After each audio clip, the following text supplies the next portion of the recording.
కాశీపేటకు సంబంధించిన బ్రిడ్జ్ నిర్మాణం అంటే అది పూర్తి అయి దాదాపుగా 5 సంవత్సరాలు అంటే అటుపక్క ఇటుపక్క కంప్లీట్ అయ్యి 5 సంవత్సరాలు. టీఆర్ఎస్ పార్టీ హయాంలో 2 సంవత్సరాలు పెండింగ్ ఉంది.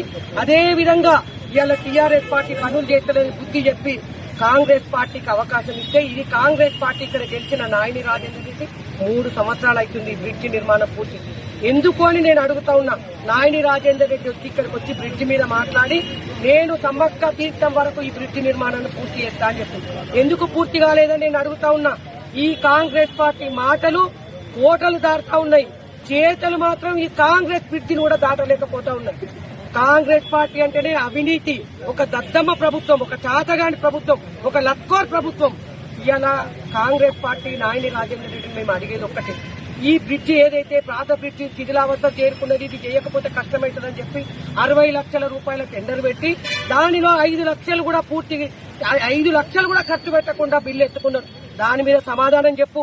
ఈ పాత బ్రిడ్జి మీద ఎత్తుకున్నట్టే మరి కొత్త బ్రిడ్జి మీద కూడా నీకు కావాల్సి వస్తా ఉందా? మరి కాంట్రాక్టర్తో ఒప్పందాలు కుదురుతలేవా? మరి ఎందుకు పనులు అయితే లేవు?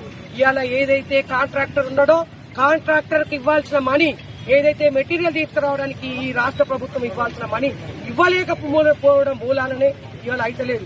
ఇవాళ నేను చెప్పేది ఒక్కటే కాంగ్రెస్ పార్టీకి, దానికి సంబంధించిన మెటీరియల్, దానికి సంబంధించిన గడ్డర్లు ఇవన్నీ గనక తీసుకొచ్చి నిర్మాణం కోసం మీరు పూర్తిగా ఫుల్ గా మీరు మెటీరియల్ తీసుకొచ్చినట్టయితే తప్పకుండా భారతీయ జనతా పార్టీ పర్మిషన్ ఇక్కడున్న నాయకులం మా మినిస్టర్ అశ్విని వైష్ణవ్ గారి దగ్గరికి వెళ్లి పర్మిషన్ తీసుకొచ్చే బాధ్యత మేము తీసుకుంటాం.